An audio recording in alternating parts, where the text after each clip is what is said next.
Hello everyone. आज की class में आपको हम पढ़ाएंगे सतही तनाव। आइए, आपका मोस्ट वेलकम, आपका हार्दिक स्वागत करते हैं। और आज के टॉपिक में आपको आज हम लेकर आए हैं सरफेस टेंशन या सतही तनाव। क्या होता है बेटा सतही तनाव? आइए हम जानते हैं और आज हम इस पर विस्तार से चर्चा करेंगे कि सतही तनाव हम भौतिक विज्ञान में पृष्ठ तनाव एक महत्वपूर्ण अवधारणा है जो ये हमें समझाने में मदद करती है कि तरल पदार्थ अपनी सतह पर कैसे व्यवहार करते हैं। और ये बेटा क्या है, ये विभिन्न शारीरिक और चिकित्सा अनुप्रयोग में महत्वपूर्ण भूमिका निभाता है, जैसे कि फेफड़े होते हैं, रक्त और चिकित्सा उपकरण में तरल पदार्थों का व्यवहार किस तरीके से होता है। तो आइए बेटा हम स्टार्ट करते हैं इस पर क्या है क्या नहीं। ठीक है, तो आइए बेटा स्टार्ट कर देते हैं। यानी surface tension is an important concept.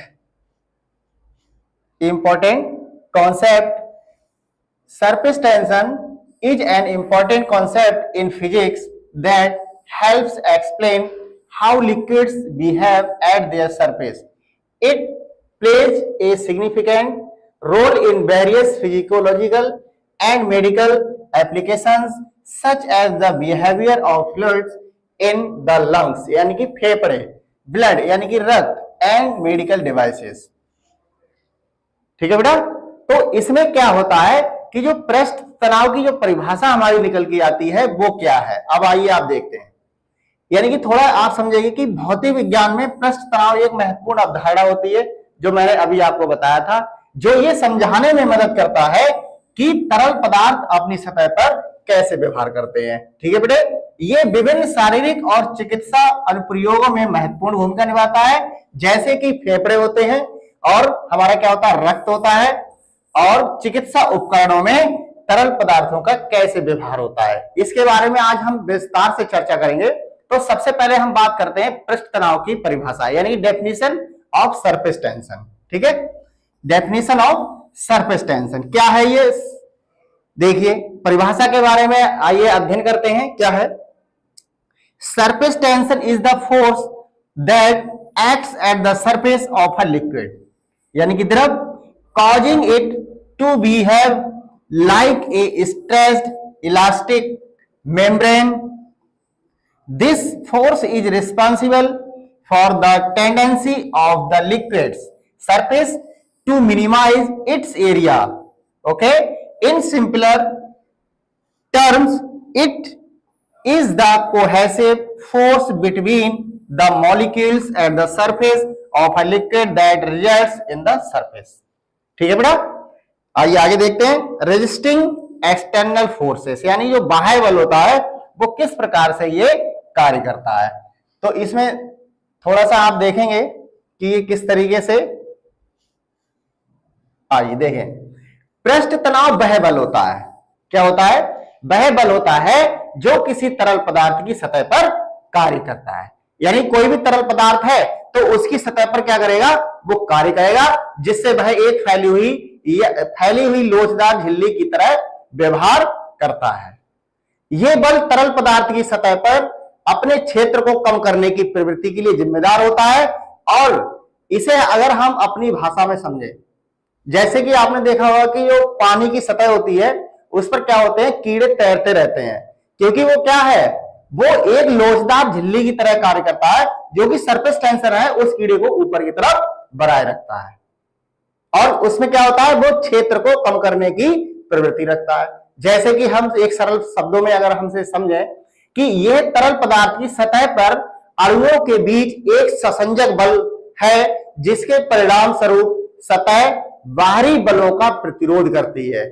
यानी बाहरी प्रतिरोध का मतलब क्या होता है, विरोध करना, रुकावट करना। यानी कि जैसे मान लीजिए अभी मैंने आपको कीड़े का एग्जाम्पल दिया था, तो जो कीड़ा होता है वो अंदर की तरफ नहीं जा पाता है। क्यों? क्योंकि वो एक ससंजक बल है जो कि जिसके परिणाम स्वरूप बाहरी बलों का प्रतिरोध करती है, यानी कि उसका विरोध करती है कि वो कीड़ा अंदर नहीं जा पाए।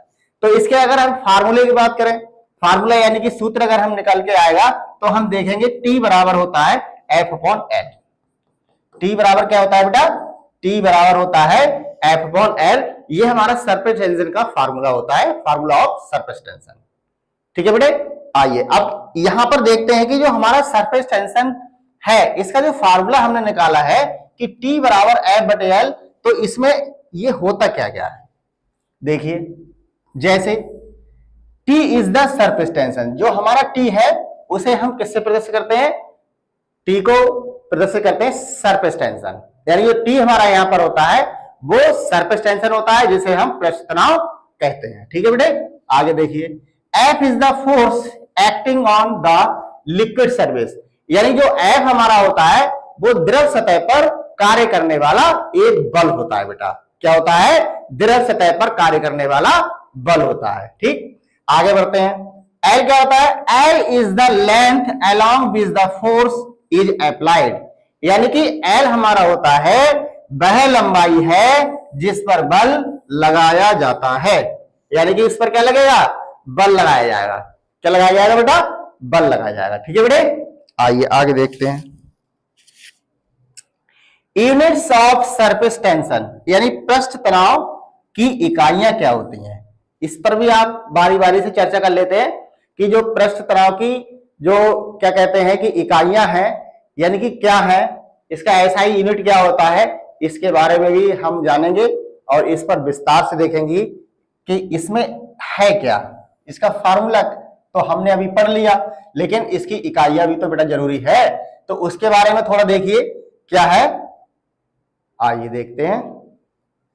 जैसे यूनिट्स ऑफ सरफेस टेंशन, यानी कि पृष्ठ तनाव की इकाइयां, यानी इसकी यूनिट क्या होती है, तो बेटा जो एसआई यूनिट होता है, the SI unit of surface tension is Newton पर मीटर, यानी कि इसको हम पढ़ सकते हैं न्यूटन प्रति मीटर, न्यूटन पर मीटर या न्यूटन प्रति मीटर।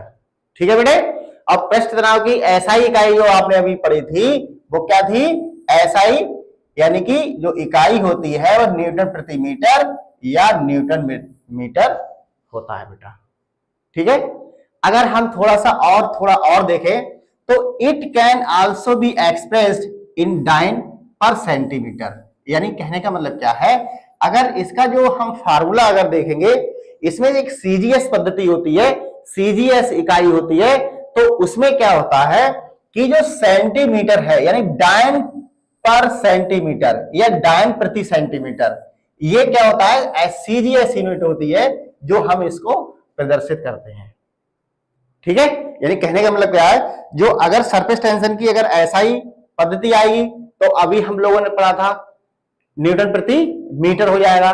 ठीक है, अगर वो आता है सीजीएस पद्धति में, इसका यूनिट क्या होता है, मात्रक क्या होता है, तो क्या होगा सीजीएस पद्धति में डायन प्रति सेंटीमीटर या डायन पर सेंटीमीटर में इसको हम व्यक्त कर सकते हैं। और एक डायन की जो बेटा वैल्यू होती है वो कितनी होती है, एक डायन प्रति सेंटीमीटर की जो वैल्यू होती है हमारी वो 0.0001 होती है। कितनी होती है, 0.001 न्यूटन प्रति मीटर होती है। ठीक है बेटा, तो यानी कि ये हमारा फार्मूला बन के आता है जो आप इस तरीके से आप देख सकते हैं। ठीक है, आइए आगे बात करते हैं। आगे क्या है, next molecular basis of surface tension, यानी कि जो पृष्ठ तनाव है, अगर हम पृष्ठ तनाव का जो आणविक आधार है हमारा वो क्या हो सकता है, उसके बारे में भी हम यहां पे जानेंगे। क्या जानेंगे, जैसे मान लीजिए surface tension occurs because of the cohesive forces between molecules in a liquid. Molecules at the surface of a liquid experience a net inward force due to the absence of other molecules above them. This inward force leads to the reduction of the surface area, thus making the liquid contract to minimize its surface area. यानी कहने का मतलब क्या होता है, जो हमारे सतही तनाव होता है, सतही तनाव यानी कि पृष्ठ तनाव, सतही तनाव में क्या होता है, पदार्थ में अणुओं के बीच एक ससंजक बलों के कारण होता है कि जो तरल पदार्थ की सतह पर अणु अपने ऊपर अन्य अणुओं की अनुपस्थिति के कारण एक शुद्ध आवक बल का अनुभव करते हैं। ये आवक बल सतह क्षेत्र में कमी की ओर ले जाता है, जिससे तरल पदार्थ अपने क्षेत्र को कम करने के लिए सिकुड़ जाता है। सिकुड़ना, जैसे आइए देखते हैं इस पर क्या है, कोहेशन। इसका मतलब क्या है, the attraction between molecules of the same substance, जैसे कि water molecules attracting each other. यानी कहने का मतलब क्या है, जो सासंजकता होती है उसमें एक ही पदार्थ के अणुओं के बीच आकर्षण होता है, जैसे जल के अणु एक दूसरे को आकर्षित करते हैं। ससंजकता में क्या होगा, एक ही प्रकार के अणु होंगे, कोई दूसरा अणु उसमें नहीं हो सकता है। जैसे कि क्या है कि एक ही पदार्थ के अणुओं के बीच आकर्षण बल होता है, बिल्कुल एक ही अणु आप ले लीजिए तो क्या होगा, ससंजकता होगी, यानी कि उसमें आकर्षण बल होगा। और इसका उदाहरण क्या है, जल के अणु एक दूसरे को आकर्षित करते हैं, एक दूसरे को बांधे रखते हैं, एक दूसरे में अट्रैक्ट हो जाते हैं। आकर्षित का मतलब होता है अट्रैक्ट होना। तो अट्रैक्ट होना क्या है वो आप देख लीजिए, एडेशन, अडेशन या एडेशन, बात देखिए बेटे। तो यहां पर क्या, इसका मतलब क्या है कि सासंजकता, और इसका मतलब क्या निकल के आएगा कि आसंजन। ससंजकता और आसंजन, इन दोनों में अंतर है बेटा, ध्यान से देख लीजिए क्या अंतर है। The attraction between molecules of a substance and the surface they are in contact with, example water molecules attracting to the surface of a glass. वहां पर क्या था, सेम अणु थे किसके, वाटर के, लेकिन यहां पर क्या है, सरफेस ऑफ अ ग्लास। यहां पर बेटा क्या आ रहा है, यानी कांच और पानी की बात हो रही है। जैसे यहां पर दो अणु हो गए, किसी पदार्थ के अणुओं और किसी पदार्थ के अणुओं और जिस सतह के वे संपर्क में है उसके बीच आकर्षण, आकर्षण क्या होगा, जैसे उदाहरण के लिए पानी के अणुओं का कांच की सतह की ओर आकर्षित होना। यानी कि आप क्या करेंगे, पानी को लेंगे और आप कांच के गिलास में आप भर दीजिए, तो क्या होगा, जो पानी के अणु हैं वो कांच की सतह की ओर आकर्षित होने लगेंगे। ये हमारा क्या कहलाता है, आसंजन कहलाता है। आगे बढ़ते हैं, आगे क्या है, फैक्टर्स अफेक्टिंग सरफेस टेंशन, यानी कि पृष्ठ तनाव को प्रभावित करने वाले कारक क्या होते हैं बेटा। पृष्ठ तनाव को प्रभावित करने वाले कारक, कुछ कारक ही होते हैं जो फैक्टर्स अफेक्टिंग का कार्य करते हैं। यानी पृष्ठ तनाव पर हम उनको कारकों का क्या उनका रोल होता है, वो किस प्रकार से उस पर फैक्टर डालते हैं, तो उसके बारे में हम चर्चा करते हैं। जैसे several factors influence the surface tension of liquids, यानी कि तरल पदार्थों के पृष्ठ तनाव को कई कारक प्रभावित करते हैं। बात समझ में आई, यानी कि तरल पदार्थों के पृष्ठ तनाव को कई कारक प्रभावित करते हैं। तो उसमें पहला कारक हमारा क्या है, वो है नेचर ऑफ द लिक्विड्स, यानी कि द्रव की प्रकृति। यानी जो पृष्ठ तनाव है, पृष्ठ तनाव में भी कई प्रकार के कारक होते हैं जो उस पर प्रभाव डालते हैं, और प्रभाव में सबसे पहले जो तरल पदार्थों के पृष्ठ तनाव को एक कारक प्रभावित करता है, तो उसके अंदर भी क्या है, नेचर ऑफ द लिक्विड, यानी द्रव की प्रकृति है इसमें। तो द्रव की प्रकृति क्या होती है वो आप देखिए, इसमें क्या है, इसका डेफिनेशन आप पढ़ते हैं। तो डेफिनेशन में क्या आएगा, नेचर ऑफ द लिक्विड, ठीक है बेटे, नेचर ऑफ द लिक्विड यानी द्रव की प्रकृति। क्या है प्रकृति, different liquids have different surface tensions. For example water has a relatively high surface tension compared to oils. Water molecules have strong hydrogen bonds which contribute to its higher surface tension. यानी कि कहने का मतलब क्या है, जो अलग अलग तरल पदार्थों का पृष्ठ तनाव अलग अलग होता है। बात समझ में आई बेटा, फिर से समझिए, यानी कि जो अलग अलग तरल पदार्थों का क्या होगा, पृष्ठ तनाव अलग अलग होगा।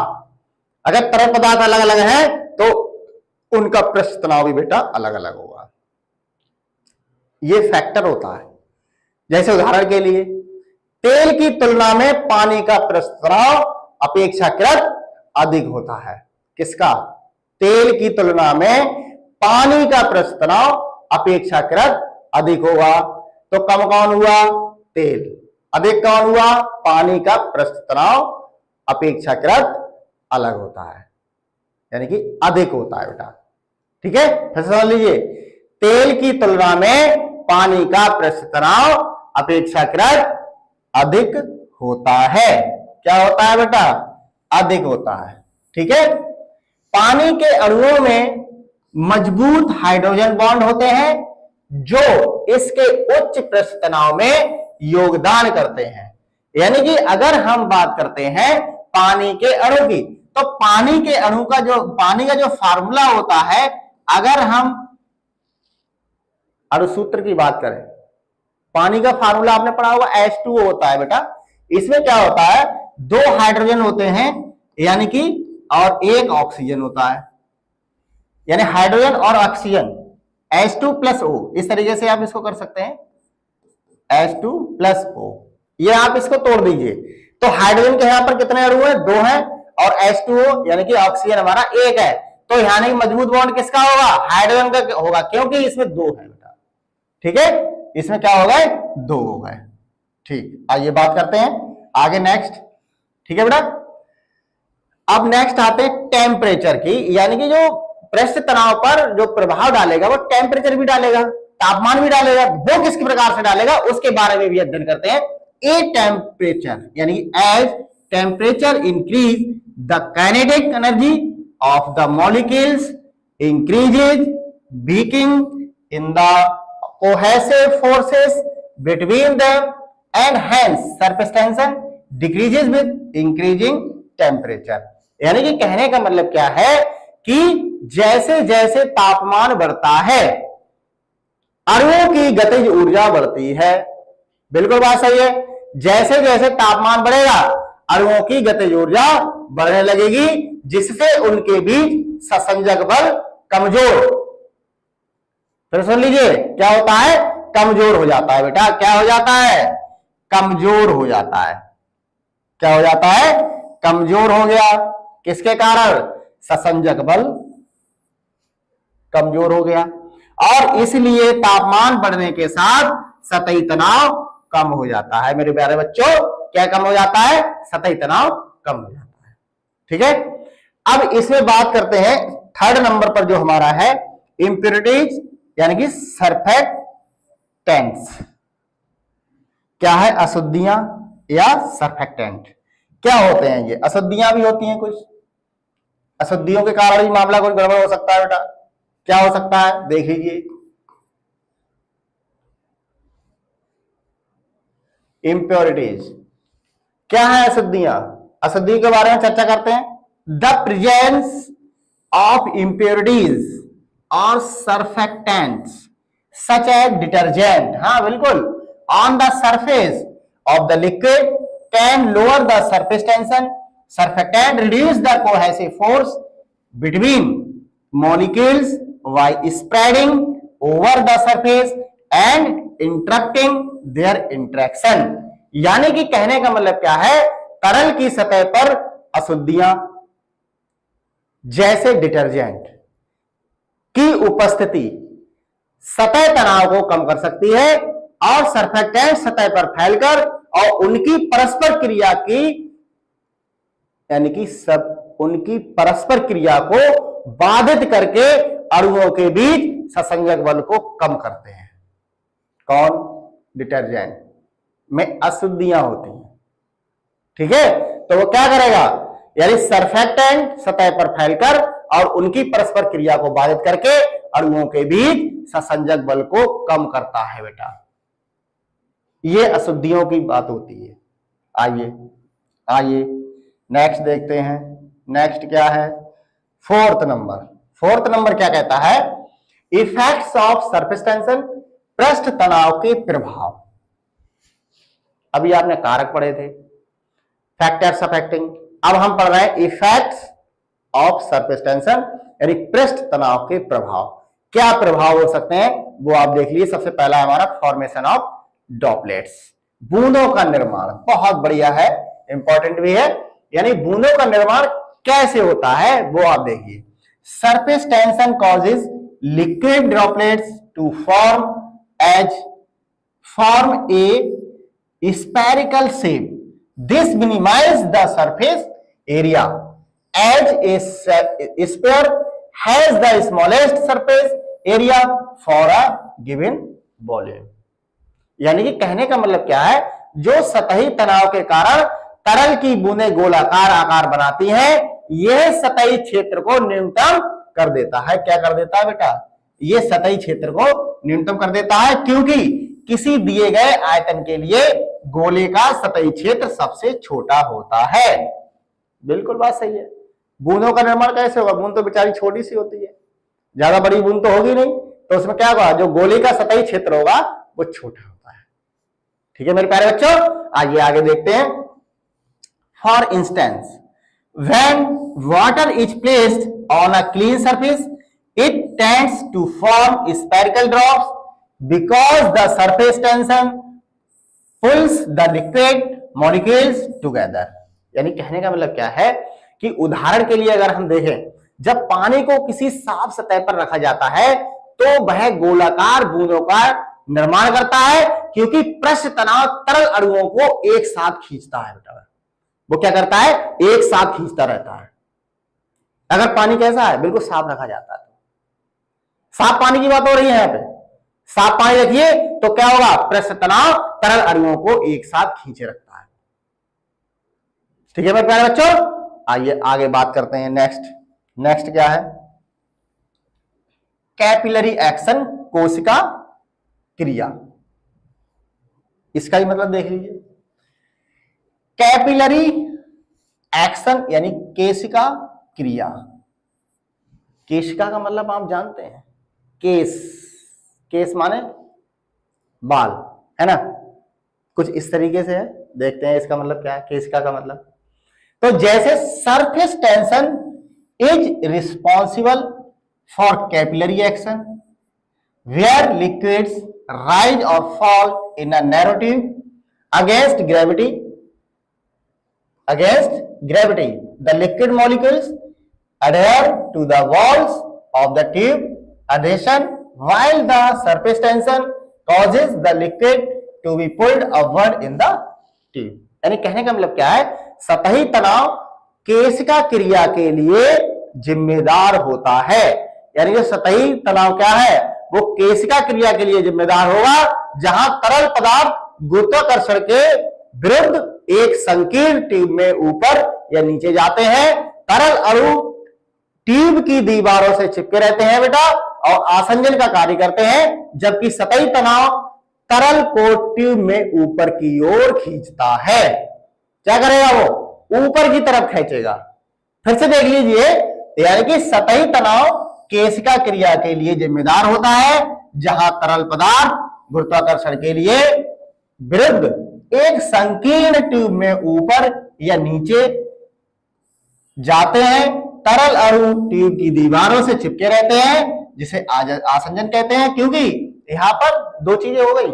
आसंजन में मैंने आपको बताया आसंजनिकता एक ही अणु के बीच होगी, तरल का एक ही पदार्थ होगा, लेकिन यहां पर क्या हो रहा है, दो पदार्थ हो रहे हैं। कौन कौन से? संकीर्ण ट्यूब में ऊपर या नीचे जाते हैं। यानी कि हमने तरल पदार्थ भर दिया और हमारी ट्यूब हो गई, उसके अंदर क्या होगा, आसंजन होगा। ठीक है, तो दीवारों से चिपके रहते हैं, जबकि सतही तनाव तरल को ट्यूब में ऊपर की ओर खींचता है बेटा। क्या करता है? वो खींचता है। ठीक है मेरे प्यारे बच्चों, उस पर क्या करेगा? वो खींचेगा। क्या खींचेगा?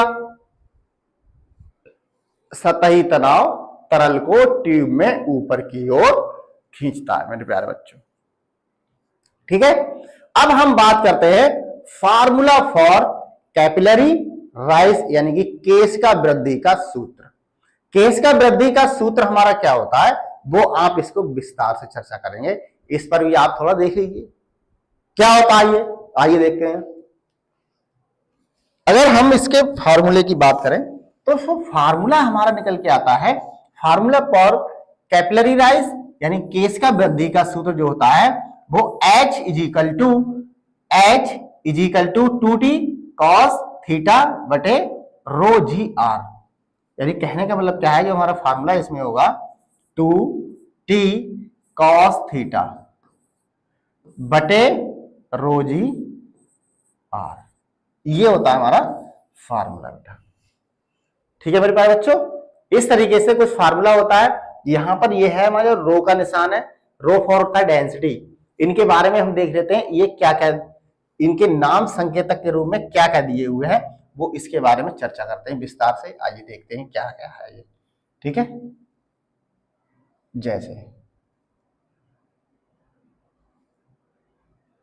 जैसे देख लीजिए, आइए आइए आइए देखते हैं। हमारा जो फार्मूला है, अभी मैंने आपको फार्मूला लिखाया था, वो कितना था, H कितना था बेटा,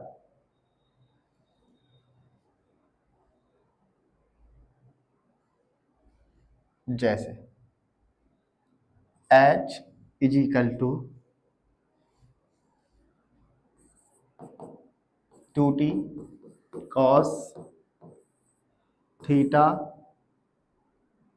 बटे रो जी आर के बारे में हम पढ़ेंगे। ठीक है, तो इसमें क्या है आइए देखते हैं। यहां पर क्या है, H क्या होता है, is the capillary rise. H हमारा यहां पे क्या हो गया, H is the capillary rise, जिसे हम H का कहते हैं केशिका वृद्धि कहते हैं। यानी केशिका वृद्धि को हम H से प्रदर्शित करते हैं। और T हमारा क्या होता है, पृष्ठ तनाव होता है, T is the surface tension. ठीक है बेटे, ये मैंने आपको पिछली कक्षा में पढ़ाया था। T इक्वल टू क्या होता है, पृष्ठ तनाव, यानी कि T फॉर पृष्ठ तनाव। अभी पढ़ाया था मैंने इससे पहले क्लास में, अभी मतलब क्लास का मतलब नहीं, अभी पिछले टॉपिक में पढ़ाया था आपको। ठीक है, तो T होता है पृष्ठ तनाव, R होता है, R is the radius of the tube. ठीक है बेटे, क्या होता है, यानी कि R ट्यूब की त्रिज्या होती है बेटा। क्या होती है, R ट्यूब की त्रिज्या होती है। और जो हमारा R होता है वो अभी मैंने क्या बताया, अभी मैंने क्या बताया था बेटा, ट्यूब की त्रिज्या। ठीक है, आगे बढ़ते हैं। Theta is the angle of contact between the liquid and the tube. ठीक है, थीटा हमारा क्या होता है, थीटा हमारा होता है द्रव और ट्यूब के बीच संपर्क कोण होता है। यानी कि ट्यूब और द्रव के बीच में जो कोण बनेगा वो कितना होगा, थीटा कहलाएगा। ठीक है, और रो क्या होता है, rho is the density of the liquid. यानी कि जो हमारा रो होता है, rho is the density of the liquid होता है। रो क्या होगा बेटा, rho is the density of the liquid. थोड़ा यहाँ पे मिसप्रिंटिंग हो गई है कंप्यूटर महोदय से। जैसे मान लीजिए लिखा हुआ है थीटा द्रव और ट्यूब के बीच संपर्क में होता है, लेकिन यहाँ पर ये भी सेम कर दिया है, लेकिन यहाँ पर ये रॉन्ग है बेटा। तो यहाँ पर क्या होगा, rho is the density of the liquid होगा, यानी कि द्रव का क्या होगा, द्रव का घनत्व होगा, डेंसिटी। ठीक है, रो क्या होगा, द्रव का घनत्व। ठीक, स्मॉल जी क्या होगा, यानी कि small G is the acceleration due to gravity. यानी कि जी होता है हमारा गुरुत्वाकर्षण के कारण त्वरण। ये मैंने पिछली कक्षा में आपको पढ़ाया था। स्मॉल जी आपने पढ़ रखा है, एक स्मॉल जी होता है, एक कैपिटल जी होता है। तो स्मॉल जी हमारा यहाँ पे कार्य कर रहा है गुरुत्वाकर्षण के कारण त्वरण का। तो यहाँ पे स्मॉल जी हमारा होता है गुरुत्वाकर्षण के कारण त्वरण। ठीक है मेरे प्यारे बच्चों, आइए इसका एग्जाम्पल देखते हैं। एग्जाम्पल क्या है, in plants capillary action helps in the upward movement of water from the roots to the leaves. यानी कहने का मतलब क्या है, जो उदाहरण अगर हम देखें तो पौधों में केशिका क्रिया जड़ों से पत्तियों तक पानी को ऊपर की ओर ले जाने में मदद करती है, और यही हमारा उदाहरण कहलाता है। ठीक है मेरे प्यारे बच्चों, केशिका वृद्धि। केशिका वृद्धि यानी मैंने अपने बालों के द्वारा मैंने आपको बताया था, जो बाल होते हैं वो केश का काम करते हैं, केश काला, आपने सुना भी है। तो यानी ये पौधे होते हैं वो क्या करते हैं, केश का क्रिया करके वो जड़ों से पत्तियों तक पानी को ऊपर की ओर ले जाने में मदद करते हैं। ठीक है प्यारे बच्चों, क्या करते हैं, मदद करते हैं। क्योंकि हम पौधे को जब पानी लगाते हैं वो कहां लगाते हैं, पत्तियों में तो लगाएंगे नहीं, जड़ों में ही लगाएंगे। जब जड़ों से पत्तियों तक पानी को ले जाना है तो वो केश का क्रिया के द्वारा होता है मेरे प्यारे बच्चों। ठीक है, आइए नेक्स्ट देखते हैं मेनिस्कस गठन क्या है। आइए नेक्स्ट टॉपिक जो हमारा है वो क्या है, नेक्स्ट हेडिंग कह सकते हैं इसे। आइए देखते हैं मेनिस्कस गठन। आइए देखते हैं, आइए मेरे प्यारे बच्चों, आइए आइए आइए बेटा। मेनिस्कस फॉर्मेशन यानी कि क्या है मेनिस्कस गठन, इसके बारे में भी चर्चा कर लेते हैं। व्हेन अ लिक्विड कम्स, बिल्कुल, when a liquid comes into contact with a solid surface such as the walls of a tube, it forms a meniscus, a curve at the surface of the liquid. The meniscus can be, यानी कि हो सकता है, क्या हो सकता है, उसके कुछ कारण हो सकते हैं, वो हम इसको विस्तार से बताएंगे। जैसे मान लीजिए जब कोई तरल पदार्थ किसी ठोस सतह जैसे कि ट्यूब की दीवारों में संपर्क में आता है, ट्यूब की दीवारों के संपर्क में आता है, तो ये मेनिस्कस बनाता है। तरल पदार्थ की सतह पर एक वक्र मेनिस्कस हो सकता है। कैसे हो सकता है वो आप देख लीजिए, यानी कि जब कोई तरल पदार्थ किसी ठोस सतह जैसे कि ट्यूब की दीवारों के संपर्क में आता है तो ये मेनिस्कस बनाता है। तरल पदार्थ की सतह पर एक वक्र मेनिस्कस हो सकता है। कैसे हो सकता है इसके बारे में देखिए। कॉनकेव, बिल्कुल आपने पढ़ा होगा, अवतल, आपने अवतल और उत्तल के बारे में पढ़ा होगा, ये लेंस आपने पढ़े होंगे, अवतल और उत्तल, लेकिन यहां पे हम बात कर रहे हैं अवतल यानी कॉनकेव। तो कॉनकेव क्या है? When the liquid climbs up the walls such as water in a glass. बिल्कुल, अवतल का मतलब क्या है? जब तरल दीवारों पर चढ़ता है जैसे गिलास में पानी। ठीक है बेटे, यानी कि अवतल का मतलब क्या होता है? जब तरल दीवारों पर चढ़ता है जैसे गिलास में पानी। ठीक है प्यारे बच्चों, आइए आगे देखते हैं। कॉन्वेक्स, कॉन्वेक्स क्या कहता है? When the liquid pulls away from the walls such as mercury in a glass tube. यानी कि उत्तल का मतलब क्या होता है? जब तरल दीवारों से दूर खिंचता है जैसे कांच की नली में पारा। जैसे आपने ब्लड प्रेशर मापने वाली मशीन देखी होगी, वो इस तरीके से पुश करते हैं तो उसे पारा होता है। अगर मान लीजिए अगर दीवारों पर चढ़ता है जैसे गिलास में पानी होता है वो उसमें चिपक जाता है, लेकिन जब हम करते हैं तो उसमें क्या होता है? मरकरी यानी पारा भरा हुआ होता है। तो पारा क्या होता है? ऊपर तक जाता है, फिर वो एक स्टेज से वापस नीचे लौट आता है, वही हमारी रीडिंग को काउंट करता है। ब्लड प्रेशर की मशीन आपने देखी होगी। ठीक है प्यारे बच्चों, तो उसमें क्या है? वो उत्तल यानी कॉन्वेक्स का कार्य करता है जब तरल दीवारों से दूर खिंचता है जैसे कांच की नली में पारा। ठीक है बेटा, ये हमारा फॉरेन एग्जाम्पल हो गया। आइए आगे बात करते हैं, आइए बात करते हैं। आइए मेरे प्यारे बच्चों, क्या है? The shape of the meniscus is determined by the adhesive forces. अभी मैंने आपको बताया था between the liquid and the solid surface and the cohesive force, ठीक है, between the liquid molecules themselves। यानी कहने का मतलब क्या है?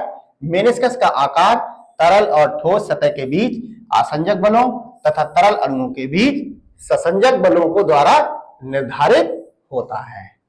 ठीक है मेरे प्यारे बच्चों, यानी कहने का मतलब क्या है? जो मेनिस्कस का आकार होता है वो तरल और ठोस के बीच आसंजक बल तथा तरल अणुओं के ससंजक बलों द्वारा निर्धारित होता है।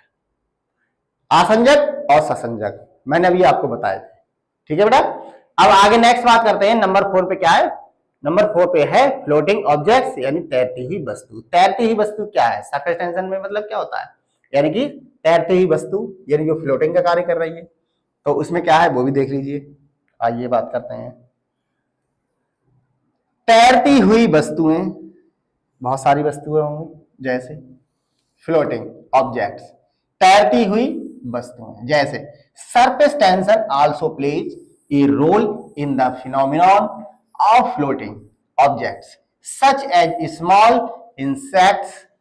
जैसे कि आप एग्जाम्पल में देखेंगे, water strider that can walk on water due to surface tension the weight of the insects in not is not weight of the is not enough to break the surface align it to float. यानी कहने का मतलब क्या है, जो सतही तनाव है, यानी सतही तनाव भी वस्तुओं के तैरने की घटना में भूमिका निभाता है। जैसे कि छोटे कीड़े, जो मैंने अभी आपको एक एग्जांपल दिया था, यानी कि किसी भी पानी के जो गिलास है और उस पर जो पानी भरा हुआ है, ऊपरी सतह पर क्या होता है, कीड़े बैठ जाते हैं तो वो तैरने का काम करते हैं।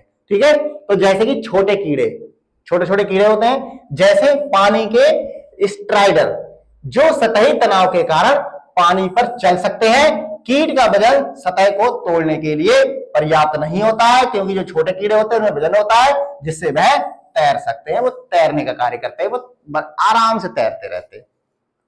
क्योंकि उनका क्या होगा, भार क्या होगा, कीट का वजन क्या होगा, जो पानी की सतह है उसको तोड़ ही नहीं पाएगा, उसमें क्या करेगा, बेचारा तैरता रहेगा, है ना। तो उसके लिए पर्याप्त नहीं होता है कि वो तरल की सतह को तोड़ दे, ऐसा नहीं है। ठीक है मेरे प्यारे बच्चों, आइए आगे बढ़ते हैं। मानव शरीर क्रिया विज्ञान में सतही तनाव क्या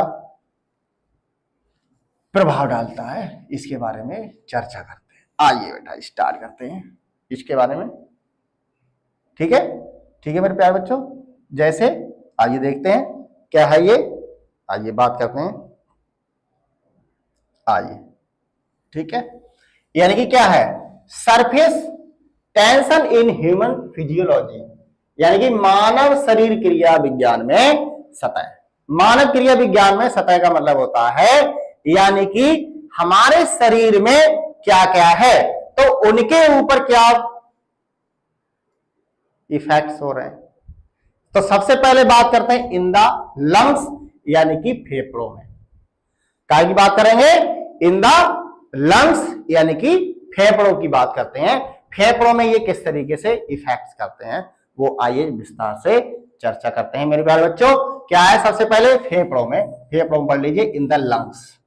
surface tension is a key factors in the functioning of the lungs. The alveoli, ear sacs in the lungs are linked with thin layer of the fluid which naturally creates surface tension. If surface tension were not regulated, it would cause the alveoli to collapse, making it difficult to breathe. ठीक है बेटा, यानी कि कहने का मतलब क्या है, जो फेफड़ों के कामकाज में सतही तनाव का एक महत्वपूर्ण कारक होता है। क्या होता है बेटा, जो फेफड़ों के कामकाज में सतही तनाव एक महत्वपूर्ण कारक है। यानी कि हम कह सकते हैं जो फेफड़े हमारे कार्य करते हैं, तो उसमें जो सतही तनाव होता है वो बहुत महत्वपूर्ण कारक माना जाता है। क्योंकि एल्वियोली फेफड़ों में, एल्वियोली का मतलब होता है फेफड़ों में हवा की एक थैली होती है। एल्वियोली का मतलब क्या होता है, ये मैंने अभी बताया था आपको कि एल्वियोली क्या है, जो क्या करती है। एल्वियोली का मतलब होता है फेफड़ों में हवा की थैली, जो तरल पदार्थ की एक पतली परत से ढकी होती है, जो स्वाभाविक रूप से सतही तनाव पैदा करती है। यदि सतही तनाव को नियंत्रित नहीं किया जाता है तो ये एल्वियोली को ढहने का कारण बन जाती है।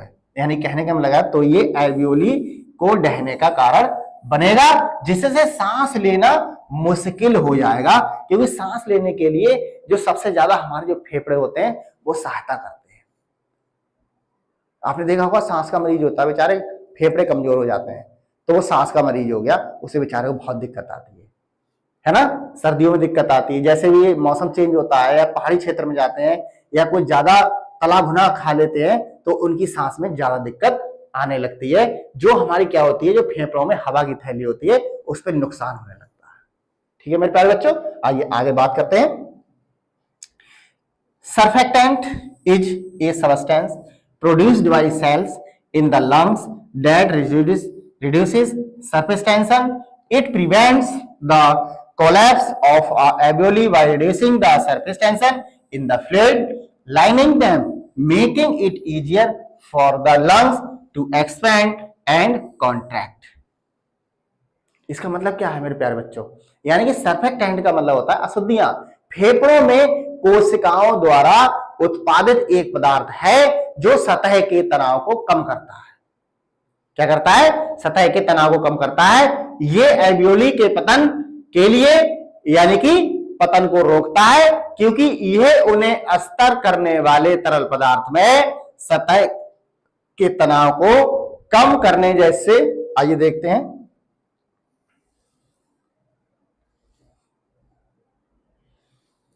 के पतन को रोकता है, क्योंकि ये उन्हें अस्तर करने वाले तरल पदार्थ में सतह के तनाव को कम करता है, जिससे फेफड़ों के लिए विस्तार और संकुचन करना आसान हो सके। संकुचन, सिकुड़ना, फैलना, संकुचन, है ना प्यारे बच्चों। जो हमारे फेफड़े होते हैं वो क्या करते हैं, इस तरीके से पंपिंग हवा की तरह करते रहते हैं और हम सांस लेने में मदद करते हैं बेटा। ठीक है, नेक्स्ट बात करते हैं ब्लड वेसल्स की, रक्त वाहिकाओं में। रक्त वाहिकाओं में क्या होता है, इसको भी आप देख लीजिए। इन ब्लड वेसल्स, रक्त वाहिकाओं में, जैसे surface tension affects the movement of blood in capillaries, the surface tension of blood helps to maintain the shape of capillaries and ensure that blood is transported effectively to different parts of the body. यानी कहने का मतलब क्या है, जो सतही तनाव की कोशिकाओं में रक्त की गति को प्रभावित करता है और रक्त का सतही तनाव कोशिकाओं के आकार को बनाए रखने में मदद करता है और यह सुनिश्चित करता है कि रक्त शरीर के विभिन्न भागों में प्रभावी ढंग से पहुंचाया जाए। रक्त वाहिकाओं में, रक्त वाहिनियां आपने पढ़ी होंगी, जो इसके मतलब क्या होता है, जो हमारी गति को प्रभावित करता है, कोशिकाओं में रक्त की गति को प्रभावित करेगा, क्योंकि जो रक्त का सतही तनाव होता है वो कोशिकाओं के आकार को बनाए रखने में मदद करता है और यह सुनिश्चित करता है कि रक्त शरीर के विभिन्न भागों में प्रभावी ढंग से पहुंचाया जाए।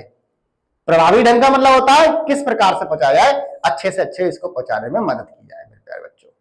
ठीक है, आइए आगे बढ़ते हैं। आगे क्या है, इन मेडिकल उपकरणों में, यानी कि मेडिकल चिकित्सा, इन मेडिकल डिवाइसेस, जैसे आइए इसके बारे में बात करते हैं। बिल्कुल, नंबर, ठीक है, आइए बात करते हैं इन मेडिकल, यानी कहने का मतलब क्या है, इन मेडिकल चिकित्सा, इसका मतलब क्या होता है, इसका मतलब क्या होता है मेरे प्यारे बच्चों, ये देख लीजिए। यानी कि इस तरीके से चिकित्सा उपकरणों में, ये क्या है, चिकित्सा उपकरणों में, इन मेडिकल डिवाइसेस, चिकित्सा उपकरणों में हम क्या कर सकते हैं, surface tension is considered when designing medical devices such as syringe, बिल्कुल, 4 lines and catheters tips to ensure that fluids can be injected or extracted smoothly and efficiently। यानी कहने का मतलब क्या है, जो चिकित्सा उपकरण जैसे सीरिंज हो गई, 4th लाइन हो गई और कैथेट्स टिप्स को डिजाइन करते समय सतही तनाव पर विचार किया जाता है, ताकि यह सुनिश्चित किया जा सके कि तरल पदार्थ को आसानी से और कुशलता पूर्वक इंजेक्ट या निकाला जा सके। चिकित्सा उपकरण का मतलब क्या हो गया, जैसे सीरिंज 4th लाइन है और कैथेट है, कैथ जिसे कहते हैं, कि इनपे टिप्स को डिजाइन किया जाता है कि पृष्ठ तनाव इसमें किस प्रकार विचार किया जाता है कि इस पर पृष्ठ तनाव को किस प्रकार हम लागू कर सकते हैं, ताकि यह सुनिश्चित किया जा सके कि तरल पदार्थों को आसानी से और कुशलता पूर्वक इंजेक्ट या निकाला जा सके। यह पृष्ठ तनाव का इफेक्ट होता है चिकित्सा उपकरणों में, इसका हम बहुत सारे यूज कर सकते हैं। ठीक है, आगे नेक्स्ट जो छठा पॉइंट है हमारा, वो क्या कहता है, आइए इसको भी देख लेते हैं। छठे पॉइंट में क्या है, छठा पॉइंट हमारा कहता है कि applications of surface tension in nursing में सतही तनाव के अनुप्रयोग। छठा पॉइंट आइए देख देते हैं इसके कोई, जैसे application of surface tension in nursing, nursing में सतही तनाव के अनुप्रयोग। यहाँ पे थोड़ा सा मिस्टेक है, नर्सिंग, ठीक है मेरे प्यारे बच्चों, यानी कि क्या हो गया, applications of surface tension in nursing, nursing में सतही तनाव के अनुप्रयोग। तो पहला हमारा है कि फेफड़ों का कार्य और सर्फेक्टेंट, यानी कहने का मतलब क्या है, लंग फंक्शन एंड सर्फेक्टेंट्स क्या होते हैं इन नर्सिंग, नर्सिंग के क्षेत्र में। Understanding the role of surface tension in the lungs is crucial when dealing with respiratory diseases, premature infants, or for example often have underdeveloped lungs and insufficient surfactant production leading to respiratory distress syndrome RDS. In such cases, surfactant replacement the therapy is used to reduce surface tension in the lungs and aid in breathing, यानी सांस लेना। जैसे इसका मतलब क्या है मेरे प्यारे बच्चों, जैसे आइए देखते हैं, यानी कि नर्सिंग में श्वसन संबंधी बीमारियों से निपटने के दौरान फेफड़ों में सतही तनाव की भूमिका को समझना बहुत ही महत्वपूर्ण होता है मेरे प्यारे बच्चों, क्योंकि उदाहरण के लिए अगर हम इसमें देखें कि समय से पहले जन्म शिशुओं में अक्सर अविकसित फेफड़े और अपर्याप्त सर्फेक्टेंट यानी शुद्धियां उत्पादन होता है, जिससे श्वसन संकट सिंड्रोम आरडीएस, यानी कि कहने का मतलब क्या है, जो आरडीएस होता है वो क्या करता है, आरडीएस का मतलब क्या है, यानी कि आरडीएक्स आरडीएस इसका मतलब क्या होता है बेटा, आप ये इसमें विस्तार से चर्चा करेंगे, यानी कि हम इसको बताएंगे कि इसका मतलब क्या है, यानी कि जैसे कि ठीक आइए देखते हैं, ये देखते हैं एक मिनट, इसमें सर्फेक्टेंट रिप्लेसमेंट थेरेपी का उपयोग किया जाता है, यानी जैसे कि ये क्या है, श्वसन संकट सिंड्रोम का मतलब क्या, आरडीएस होता है। ऐसे मामलों में फेफड़ों में सतही तनाव को कम करने और सांस लेने में सहायता के लिए सर्फेक्टेंट रिप्लेसमेंट थेरेपी का उपयोग किया जाता है। ठीक है प्यारे बच्चों, यानी कि ये बहुत ही इंपॉर्टेंट है। आगे बात करते हैं घाव भरने में। घाव भरने में किस तरीके से होता है ये भी आप देख लीजिए। घाव भरने बाउंड हीलिंग, इसका मतलब क्या होता है, surface tension can also play a role in the healing of skin bounds. The tension at the surface of a bound can affect the rate of which skin cell migrate to close the wound. Nurses need to understand how factors like infection or moisture valence can impact surface tension during the healing process. यानी कहने का मतलब क्या है, जो सतही तनाव त्वचा के घाव के उपचार में भी भूमिका निभा सकता है ना बेटा। जो हमारी त्वचा होती है, स्किन इसको कहते हैं ना, सतही तनाव क्या होता है, त्वचा के घाव को उपचार में भी भूमिका निभाता है। घाव की सतह पर तनाव उस दर को प्रभावित कर सकता है जिस पर त्वचा कोशिकाएं घाव को बंद करने के लिए पलायन करती हैं, यानी जाती हैं। और नर्सों को यह भी समझना आवश्यकता है कि संक्रमण का मतलब क्या है, संक्रमण या नमी संतुलन जैसे कारक उपचार क्रिया के दौरान यानी कि सतही तनाव को कैसे प्रभावित कर सकते हैं। ये बेटा घाव भरने में होता है, क्योंकि अगर आपको चोट लग जाती है तो क्या होता है, घाव यानी कि मतलब एक थोड़ा सा गड्ढा टाइप का हो जाता है, जिसे हम घाव कहते हैं, बाउंड हीलिंग कहते हैं। तो इसे भरने के लिए क्या होगा, यानी कि घाव भरने के लिए जो हमारी सतहों की जो तरह की कोशिकाएं होती हैं वो उस घाव को भरने का काम करती हैं। वहीं पे क्या होगा, हमारी कोशिकाएं क्या करेंगी, घाव को बंद करने के लिए इधर उधर से पलायन करती हुई एक स्थान से दूसरे स्थान पर आ जाती हैं। और इसमें क्या होता है, संक्रमण या नमी संतुलन जैसे कारक उपचार प्रक्रिया के दौरान क्या करते हैं बेटा, सतही तनाव को प्रभावित कर सकते हैं। ठीक है, आइए बात करते हैं नंबर 3 पे क्या है। नंबर 3, चिकित्सा उपकरण में सर्फेक्टेंट का उपयोग हम किस तरीके से कर सकते हैं। जैसे आइए बात करते हैं इसके बारे में भी। आइए मेरे प्यारे बच्चों, uses of surfactant in medical treatment, यानी कि चिकित्सा उपकरण में सर्फेक्टेंट का उपयोग। Surfactant are sometimes used in medical treatments such as to manage respiratory distress syndrome in newborn और to assist in pulmonary therapy for patient with conditions like emphysema को कहते हैं इसे, और फिनोमिना।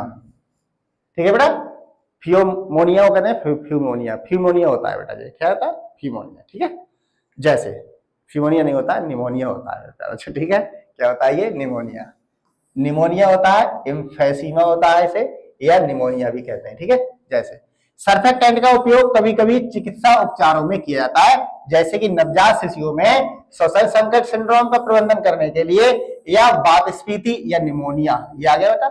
और ये हमारा क्या है, एम्फेजिमा को हम कहते हैं वातस्फीति या निमोनिया भी कहते हैं। इनके दोनों ही एक ही नाम है। जैसी स्थितियों वाले रोगियों के लिए फुफ्फुसीय चिकित्सा में सहायता के लिए होता है। ठीक है, ये सर्फेक्टेंट का उपयोग है। आगे देखते हैं, आगे क्या है, द्रव प्रशासन और प्रबंधन। यानी नंबर 4 पर जो हमारा है, फ्लूइड एडमिनिस्ट्रेशन एंड मैनेजमेंट, द्रव प्रशासन और प्रबंधन। क्या है ये बेटा, आइए बात करते हैं। Nurses need to understand how surface tension affects the behavior of fluids in the body. For example, knowing the principles of surface tension is important when managing intravenous force therapy. Ensuring fluids are delivered efficiently without causing ear embolism or damage to blood vessels. यानी कहने का मतलब क्या है, जो ये नर्सों को समझने के लिए आवश्यकता है कि सतही तनाव शरीर में तरल पदार्थों के व्यवहार को कैसे प्रभावित करता है। जैसे उदाहरण के लिए हम आपको बताएं, एक अंतःशिरा फोर्स थेरेपी का प्रबंधन करते समय सतही तनाव के लिए सिद्धांतों को जानना महत्वपूर्ण है, क्योंकि यह सुनिश्चित करना कि तरल पदार्थ वायु एम्बोलिज्म या रक्त वाहिकाओं को नुकसान पहुंचाए बिना कुशलतापूर्वक वितरित किए जाते हैं। ठीक है मेरे प्यारे बच्चों, यानी इस तरीके से हम इन सिद्धांतों को जानना बहुत जरूरी होता है। आइए बात करते हैं नेक्स्ट की। यहां पर बेटा कुछ एक तालिका दी गई है, जिसे हम सारांश तालिका कह सकते हैं। यानी कि कहने का मतलब क्या है, जो हमारी सारांश तालिका है उसके बारे में हम अवधारणाओं को किस प्रकार से एक नजर में देख सकते हैं। पृष्ठ तनाव की प्रमुख अवधारणाएं कौन कौन सी थी वो अभी हमने पढ़ी थी। समरी टेबल इसे कहते हैं, की कॉन्सेप्ट ऑफ सरफेस टेंशन। तो सबसे पहले हमने आप पढ़ा था इसमें बेटा सतही तनाव यानी सरफेस टेंशन। सरफेस टेंशन क्या होता है, the force that acts at the surface of a liquid minimizing its surface area. यानी कहने का मतलब क्या है, वह बल जो किसी द्रव की सतह पर कार्य करता है और तथा उसके सतह क्षेत्र को न्यूनतम कर देता है। ठीक है मेरे प्यारे बच्चों, यानी वह बल है, सतही तनाव क्या होगा, वह बल जो किसी द्रव की सतह पर कार्य करेगा और उसके क्षेत्र को कम कर देगा, मिनिमाइज कर देगा। ठीक है, उदाहरण के लिए देख लीजिए। उदाहरण में क्या होगा, understanding lung function and surfactant uses. यानी फेफड़ों के कार्य और सर्फेक्टेंट के उपयोग को समझना, ये इसका बेटा उदाहरण हो जाता है सरफेस टेंशन का। ठीक है, आइए आगे नेक्स्ट देखते हैं। नेक्स्ट क्या है, कैपिलरी एक्शन। कैपिलरी एक्शन में क्या है, देखिए इसको भी देख लेते हैं। कैपिलरी एक्शन का मतलब क्या होता है, the ability of a liquid to flow in narrow space without external forces. यानी किसी तरल पदार्थ की बाह्य बलों के बिना संकीर्ण स्थानों में प्रभावित होने की क्षमता को हम केशिका क्रिया कहते हैं बेटा। ठीक है, तो इसका अगर हम एग्जाम्पल देखें तो शरीर में तरल पदार्थों एवं चिकित्सा उपकरणों की गति, यानी किस प्रकार से हम शरीर में तरल पदार्थों एवं चिकित्सा उपकरणों की गति को प्रभावित कर सकते हैं। ठीक है, अब आता है मेनिस्कस, इसको हम कहते हैं नवचंद्रक।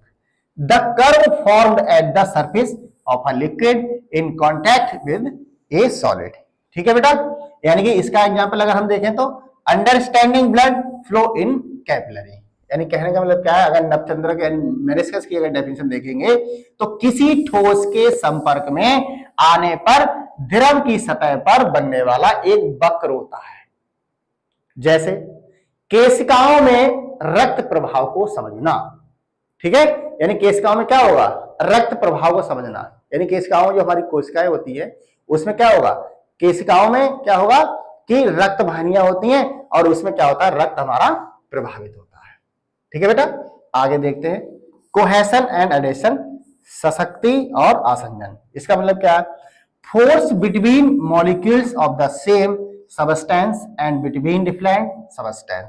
यानी एक ही पदार्थ के अणुओं के बीच तथा विभिन्न पदार्थों के बीच एक बल होता है जिसे हम क्या कहते हैं। ठीक है, इसका मतलब क्या है, सशक्ति का, कोहेशन, ससंजक कहते हैं इसको। ठीक, सशक्ति कहते हैं।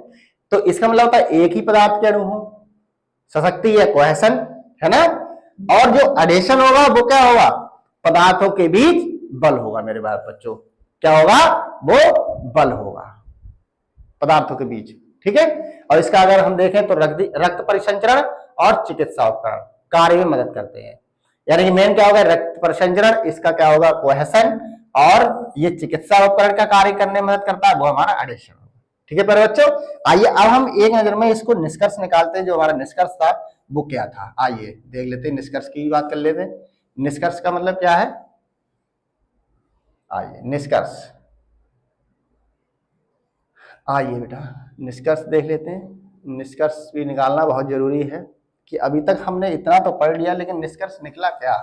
ठीक है बेटा, कंक्लूजन से कहते हैं surface tension is a fundamental concept in both physics and nursing practice. It explains a wide range of phenomena from the behaviour of liquids, the lungs to the operation medical instruments of by understanding surface tension, nurses can better assess and manage patient care, okay, particularly in areas related to respiratory health, wound healing and fluid management। यानी कहने का मतलब क्या है, जो सतही तनाव हमारा होता है वो भौतिकी और नर्सिंग अभ्यास दोनों में एक मौलिक धारणा होती है बेटा। ये फेफड़ों में तरल पदार्थों के व्यवहार से लेकर चिकित्सा उपकरणों के संचालन तक की कई तरह की घटनाओं की व्याख्या करता है सरफेस टेंशन।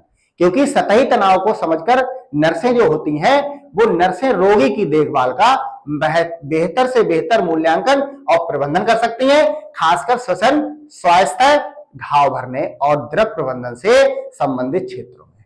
यानी कहने का मतलब क्या है मेरे प्यारे बच्चों, यानी कि जो सरफेस टेंशन हमारा होता है वो भौतिकी और नर्सिंग के क्षेत्र में बहुत ही ज्यादा एक मौलिक अवधारणा है, जो क्या करती है, फेफड़ों में तरल पदार्थों के व्यवहार को समझने में और रोगी की देखभाल में और चिकित्सा उपकरण को संचालन करने में और प्रबंधन करने में भी मदद करती हैं। खासकर ये श्वसन स्वास्थ्य, घाव भरने और द्रव प्रबंधन से संबंधित क्षेत्रों में इसका बहुत महत्वपूर्ण योगदान होता है, यानी कि एक मौलिक अवधारणा होती है प्यारे बच्चों।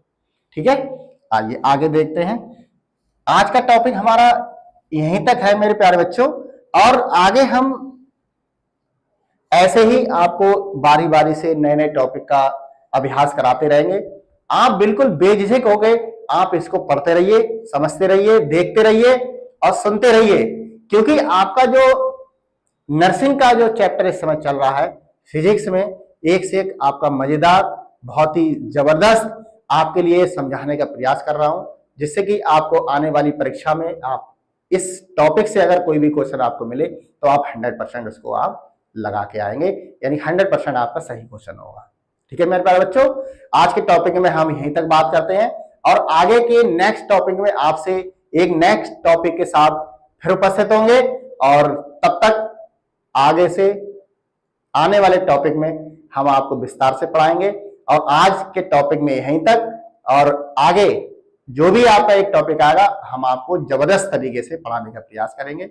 और आज के टॉपिक में यहीं तक, और इन्हीं शब्दों के साथ जय हिंद, जय भारत।